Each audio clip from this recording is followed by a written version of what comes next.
4,5 jutaan aja nih. Masih kemahalan gak ya?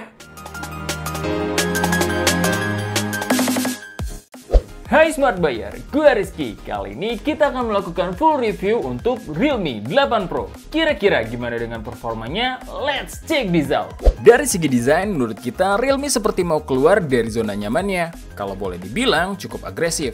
Di bodi belakang, kalian akan melihat tampilan bodinya ada sentuhan doff. Tapi kalau kena cahaya jadi lumayan shiny. Mereka menyebutnya AG Crystal. Terus ada tulisan Realme kecil di pojok kiri bawah dan tulisan Dare to Live yang gede banget dengan perbedaan finishing yang glossy. Bentukan kameranya pun sekarang jadi kotak simetris yang menampung 4 lensa dibalut frame glossy yang di bawahnya terdapat LED flash serta tulisan 108 megapiksel. Di bagian depan, kalian akan menemukan layar seluas 6,4 inch dengan kamera bertipe punch hole di pojok kiri atas serta ada earpiece. Untuk bezelnya sendiri masih sama aja dengan seri terdahulunya, tipis kiri kanan atas, tapi di bawahnya dagunya masih lebih besar dari sisi-sisi yang lainnya. Di sisi atas, kalian akan menemukan lubang mikrofon, sisi kanan kalian akan menemukan tombol volume dan tombol power, di sisi kiri ada slot SIM tray yang bertipe dedicated, serta di bagian bawah kalian akan menemukan audio jack 3,5 mm, mikrofon, port USB Type-C, dan grill speaker yang masih bertipe mono. Perasaan megang HP ini jujur sleek banget dan enteng. Untuk orang yang suka desain sleek, pasti cocok karena berat bodinya cuma 176 gram dan ketebalannya di 8,1 mm. Satu lagi fitur tersembunyi di HP ini, kalian bisa melakukan desain ini masalah selera sih, tergantung preferensi kalian. Kamera utamanya menggunakan sensor Samsung ISOCELL 108 megapiksel, 8 megapiksel lensa ultrawide, 2 megapiksel depth sensor, dan 2 megapiksel lensa makro. Untuk foto yang dihasilkan sendiri, kita ngerasa kalau kualitas fotonya wadidaw, dalam artian hasilnya bagus banget. Jadi kalau dalam mode defaultnya fotonya lumayan terasa natural. Detailnya dapet, dynamic range oke, warnanya juga cukup baik. Namun buat kalian yang mau boosting warnanya karena malas ngedit, di HP ini ada fitur AI Enhancement yang membuat warnanya jadi ngeboost, terutama di saturasi dan exposure.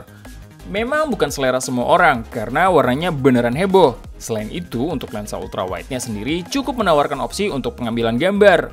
Walau detailnya pasti turun, sedangkan untuk lensa makronya ya standar Realme sih, kurang kalau menurut kita. Nah, kalau kamera potretnya baru, deep banget. Untuk yang suka bokeh-bokehan harusnya suka, karena hasilnya cukup rapi.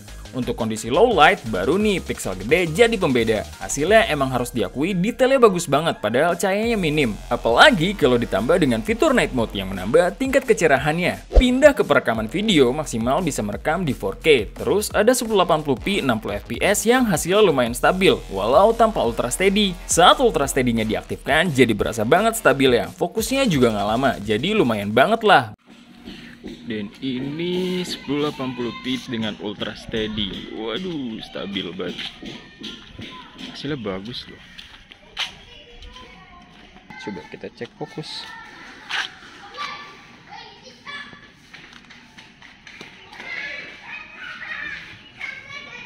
BTW, Realme masih mempertahankan dual view videonya. Cocok lah buat yang suka nge-vlog. Untuk kamera depannya terjadi downgrade sih, dari yang sebelumnya 32 megapiksel menjadi 16 megapiksel. Yang hasilnya halus banget sih buat selfie-selfian. Bisa dibilang detailnya turun dari seri sebelumnya. Kalau soal warna, ya nggak natural-natural amat sih, tapi nggak lebay juga. Kalau bokeh-bokehan menurut kita udah cukup baik karena bokehnya terlihat rapi serta detailnya masih dapat. Kalau untuk perekaman videonya sendiri sudah bisa merekam di 1080p 30fps yang hasilnya pasti nggak lebih baik dari kamera belakangnya karena detailnya udah pasti turun, namun warnanya cukup bagus. Fokusnya juga nggak lari dan bisa dibilang masih stabil. Ini hasil perekaman video dari Realme 8 Pro di 1080p 30fps. Di suasananya agak mendung dan hasilnya lumayan stabil. Kamera belakangnya wow banget, cuma kamera depannya B aja. Untuk displaynya sendiri masih dengan resolusi Full HD Plus dengan layar Super AMOLED 60Hz serta dengan kerapatan layar di 411 ppi dengan touch sampling 180Hz. Ya walau refresh rate-nya belum di 120Hz, apakah dengan touch sampling 180Hz, penyakit touch delay di Realme di produk-produk terdahulunya yang kalau di awal rilis kejadian, hasilnya ya responsif banget layarnya. Sampai saat ini kita belum ngerasain ghosting. Kalau pengalaman multimedianya jelas layar Super AMOLED emang kece banget. Dipakai buat multimedia kayak Netflix, YouTube, dan lain-lain. Warnanya vivid, itemnya beneran item, kerasa banget dimanjakan kalau mandang layar di HP ini. Nah, kalau kalian yang udah terbiasa dengan refresh rate di atas 60Hz, mungkin ini kurang buat kalian. Terutama saat scroll media sosial dan menu. Ya, itu doang. Kalau game belum banyak game populer yang support di atas 60Hz. Pindah ke speaker, kali ini ada downgrade dari pendahulunya karena masih bertipe mono. Namun begitu, suaranya nggak bisa dibilang remeh sih, typical speaker high res, dimana detail masing-masing sumber suara sangat jelas, baik bass, mid, treble, dan vokal. Semuanya nggak ada yang overwhelming. Namun karena masih bertipe mono, udah pasti sound stagingnya dari HP ini nggak akan seluas pendahulunya. Selama kalian nggak demand di atas 60Hz, layarnya cukup oke kok. Kalau speakernya ya so-so lah. Menggunakan Realme UI 2.0 berbasis Android 11, kita ngerasa secara tampilan UI-nya lumayan menarik. Warnanya lebih fresh dibanding Realme UI sebelumnya. Kalau untuk bloatware terhitung ada 10 aplikasi dan cuma satu yang nggak bisa di-uninstall, yaitu Baca Plus. Personalisasi temanya pun sangat menarik, jadi kita bisa atur sesuai dengan preferensi kita masing-masing. Fiturnya juga makin banyak aja, kayak standar Android 11 yang bisa rotate screen, power saving mode, screen recording, OIS e-visual, screencast, app lock, smart driving, riding mode, dan lain-lain. Oh iya, mau bahas game space di Realme ya, secara tampilan makin intuitif loh. Terus kalau mau cek FPS juga nggak langsung ketutup pas kita coba gerakin. Jadi buat yang sering cek FPS di HP, game space bikin tambah mudah. Pilihan modenya pun juga lumayan impact saat kita butuh performa grafik yang lebih baik. Untuk masalah sensor biometrik lainnya, HP ini sudah dilengkapi in-display fingerprint sensor yang cukup cepat. Selain itu ada face unlock yang udah mantap. Terus udah support NFC juga.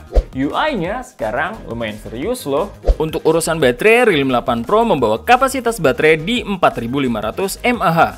Seri sebelumnya juga sama sih. Sebenarnya nggak ada yang salah dengan baterai sebesar ini, karena hardware yang dibawa pun bisa dibilang hemat daya, kayak Snapdragon 720G dan layar Super AMOLED. Apalagi Realme 8 Pro ini sudah dibekali fitur Super Dark Charge ala Realme, tapi ada downgrade. Kalau 7 Pro beroutput 65 Watt, kalau yang ini cuma 50 Watt. Kalau dihitung-hitung, dulu Realme 7 Pro kita bisa dapat 0 sampai penuh sekitar 40 menit paling lama. Kalau sekarang 50 menit. Tapi setengah jamnya juga kita udah cepet kok, sekitar 75%. Untuk ketahanan baterainya sendiri, sebagai gambaran, kita kasih contoh untuk nonton video YouTube selama 30 menit, baterainya berkurang 4%. Sedangkan untuk main game kayak PUBG, Battle Royale, di settingan Smooth Ultra selama 30 menit, baterainya berkurang 9% aja. Walau downgrade, tapi ngecasnya masih lebih cepet sih dibanding kompetitor lainnya. Realme 8 Pro ini dibekali chipset 720G dengan GPU Adreno 618, sedangkan untuk RAM-nya 8GB dan internal storage 128GB. Pertama, kita coba cek dulu skor Antutunya. Hasilnya kita bisa dapat di 326.260 poin. What? Seingat kita 720G ini gak pernah tembus di 300 ribuan loh. Diapain ya sama Realme? Lanjut kita benchmark juga menggunakan 3D Mark Slingshot Extreme. Hasilnya kita bisa mendapatkan skor di 2758 poin dan grafik skor di 2440 poin. Nah, kalau itu kan cuma benchmark. Jadi kita tes dulu ya untuk main game. Pertama-tama kita coba cek dulu main di Mobile Legends. Dan hasilnya saat kita main, kita cuma disarankan main di medium dengan mode HFR-nya belum aktif. Jadi kita langsung aja pentokin ke high dengan mode HFR. Hasilnya seperti yang bisa kita perkirakan untuk Mobile Legends masih sangat aman dan lancar banget. Hampir nggak pernah ketemu frame drop.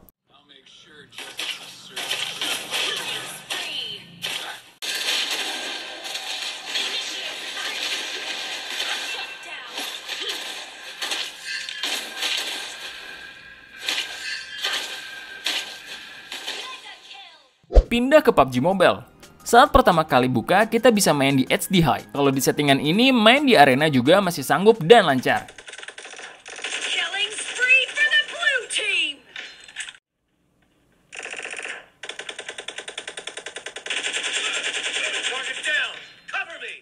Karena udah pakai gyro hardware, untuk gyroscope-nya juga udah responsif loh. Nah, kalau mau main Battle Royale, kita sarankan main di Smooth Ultra aja, biar pas lagi main tambah smooth. Karena kita butuh respon cepet kan, biar tambah kompetitif.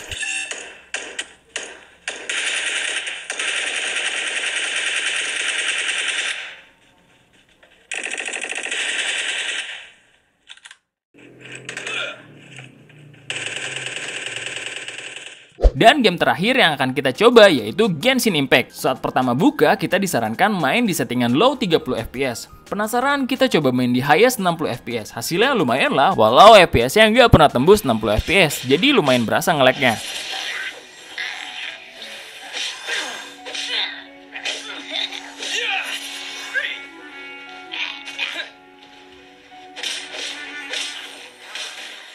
Nah, kalau mau agak smooth, kita sarankan main di low 60 fps. Lumayan lah jadinya, grafiknya masih bagus, FPS-nya juga kejaga. Dan gak terlalu bikin demam HP-nya sama irit baterai.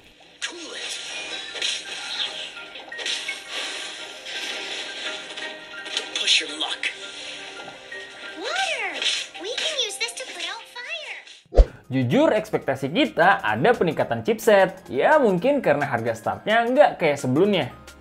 Nah, masuk kesimpulannya nih, bisa dibilang 4,5 juta untuk handphone ini, ya boleh lah.